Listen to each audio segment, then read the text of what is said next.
comes to sustainability in Kiwi businesses, now is the time for action. So how are seasoned corporate sustainability leaders making progress on New Zealand's gnarliest sustainability challenges? Let's find out. I'm Jay Krangle, Head of ESG at the Sustainable Business Council. I'm Alec Tang, Sustainable Value Partner at KPMG. And I'm Kula Anthony, Sustainable Value Associate Director at KPMG. In this joint SBC and KPMG podcast series, we'll be talking with leaders in the business sustainability community in New Zealand about their efforts to shift the dial on sustainability in Aotearoa, despite challenging headwinds.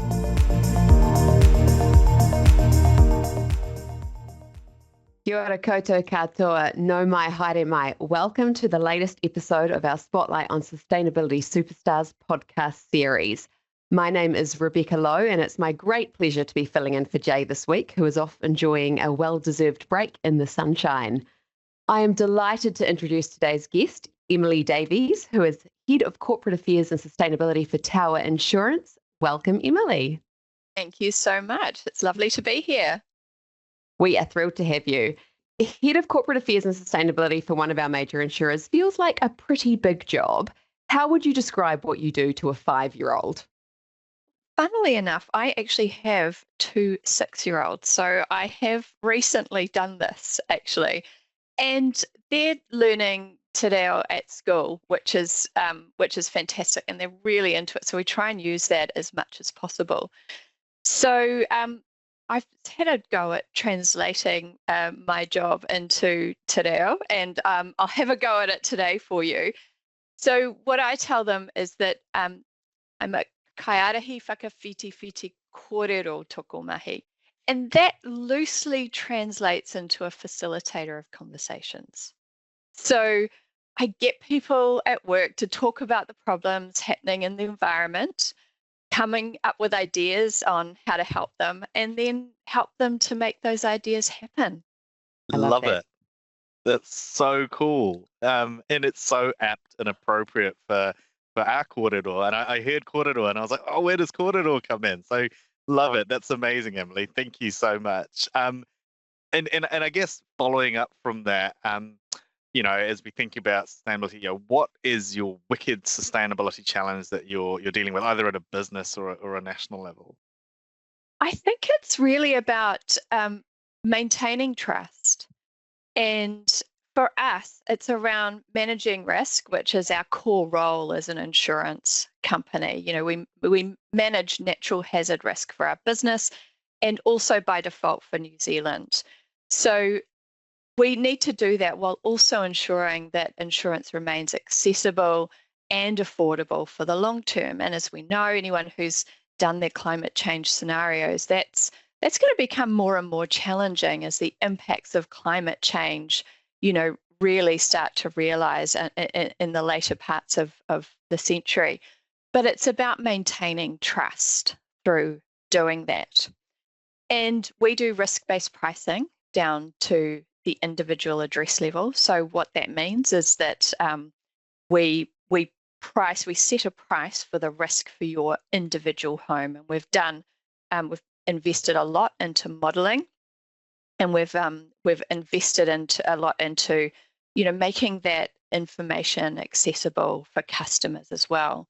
So we believe this is a good thing for New Zealand because it sends important signals about where the risks are, and we share this information with customers, and we share information around how it impacts their pricing. So I think really maintaining that trust of customers in the long term is going to be so crucial for this transition to a low emissions and, from an insurance perspective, a resilient future.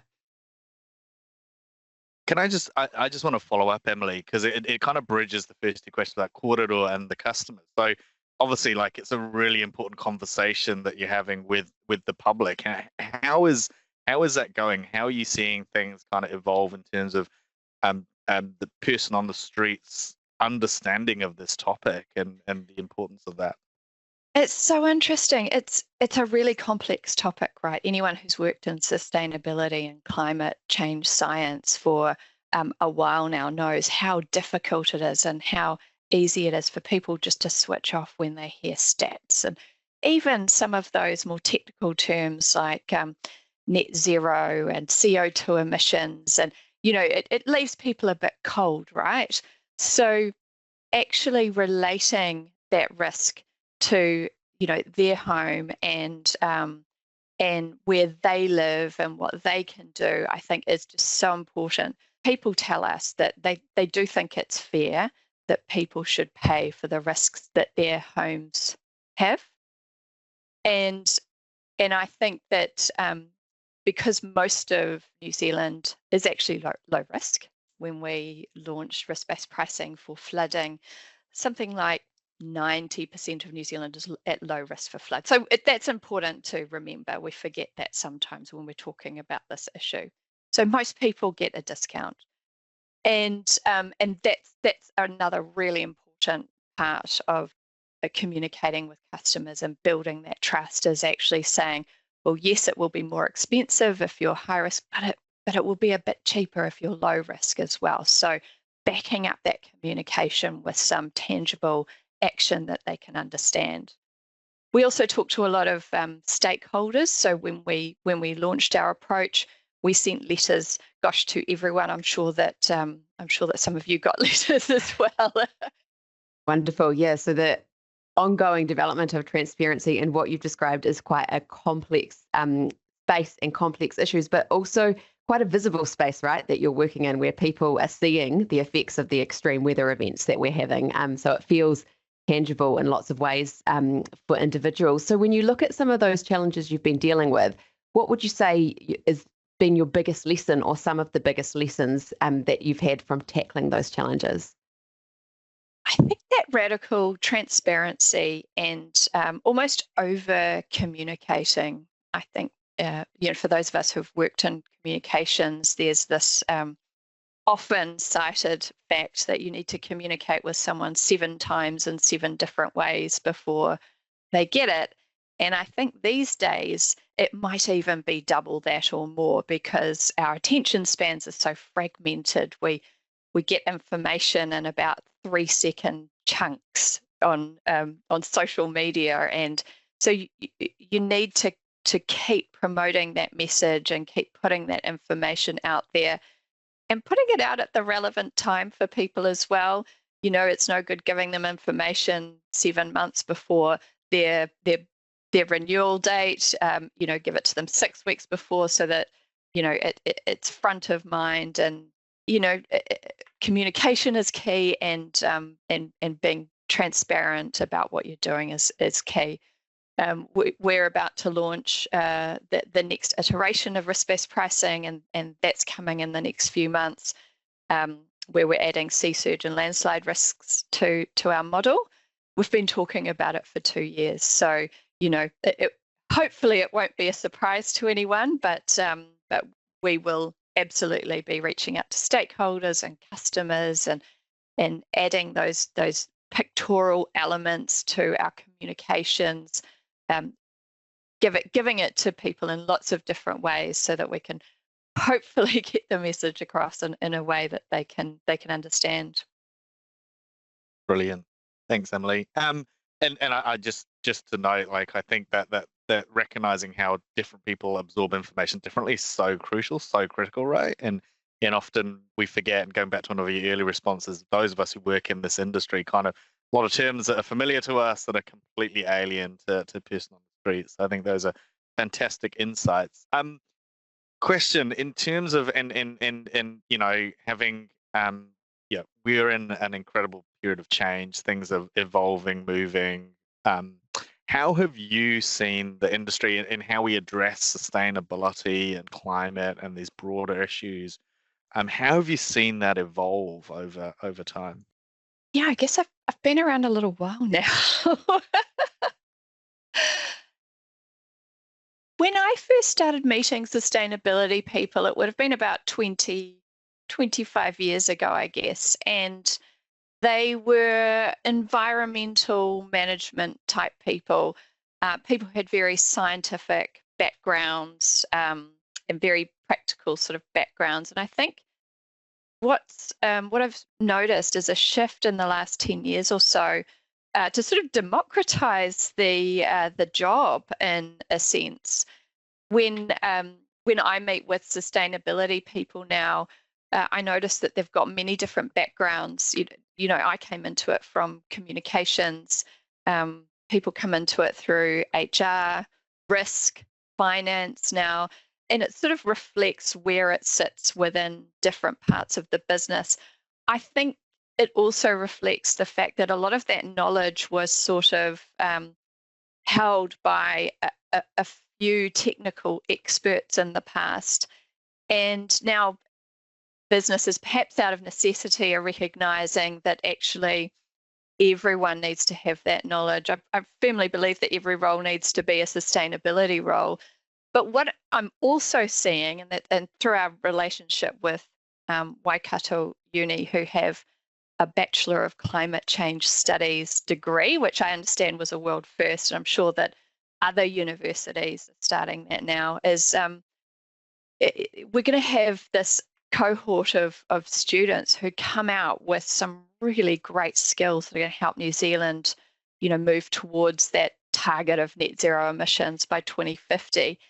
And when I look at that degree program, it's so impressive that they offer subjects from climate change science all the way through to arts activism and the environment. And I just think that's great, right? So they're going to be hopefully putting out a range of really well-rounded graduates who just have such a great understanding of climate change and sustainability and what society needs to really bring us into that low emissions and resilient future. And I think that's really exciting. Super exciting. And I love that. We're hearing that a lot, right? That expansive reach of sustainability practitioners right across the business and activating your allies in all different parts of the organization, right? And Emily, you've touched on just now a little bit of your pathway that brought you into the role that you are in now. And you've obviously got some deep experience and expertise in sustainability. Can you share what your one piece of advice for your younger self might be? Gosh, I think stay curious and always be open to learning new things, especially from people who don't agree with you. I think I spent a lot of time when I was younger and just getting into sustainability, trying to convince people what the problem was, what the solution is, and what we need to do. And I think now that I'm a little bit older, I wish I had listened with two ears more and really sought to understand where their barriers were coming from. And I think we absolutely do need urgent action now. But that's not always possible. There are, different political cycles, there are different political climates, there are different economic cycles. And sometimes I think for your own well-being, you just need to know that these short-term periods will pass, and this is a long game that we all have to play. So I think that's really important perspective as well. Great points, Emily. And I think the point about listening is so important, and I think resonates with your comment about democratizing. The more that we know, the more that everyone knows. It's less that you're telling me, and it's more that we're understanding the challenge and we can move together. So I think that's beautifully put. Yeah. And I think a really powerful way to do that is through storytelling, actually. I think a lot of the language around sustainability is focused on data points and statistics and numbers. And that's so important, but it can also leave people cold. And, we're all human beings at the end of the day, and we've all got our own stories. And I think ultimately we all want the same things for the world and for Aotearoa. I think we all want clean air for our children to breathe. I think we all want clean water. I think we all want a safe environment and, to be able to walk around and with freedom and feel protected in our communities. And I think there is huge opportunity for us to sort of connect on that level, and then move forward with solutions and ideas. And then, yes, talk about the statistics and the numbers, but do it from this place of common understanding and common goals and common hopes and dreams for our future. I left a pause because I think you've just answered my last question anyway, but I'll ask the question in case you wanted to add it, then Claire can. What's your hope for the future of sustainable business? Oh gosh, well, I hope that we can build a common purpose together. And I think that, SBC and the Climate Leaders Coalition are going a long way to do that. But I think there's definitely more that can be done there. I think that having common values and a common purpose is just such an important starting point for all of us to really gather around and progress towards.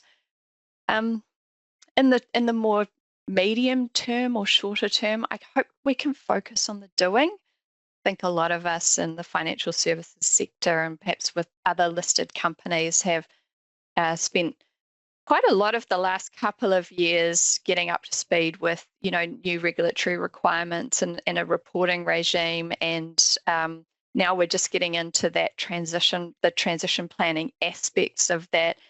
And I really hope that means that that we can now refocus on enacting those transition plans and focus on the doing and really putting our heads down and getting into it.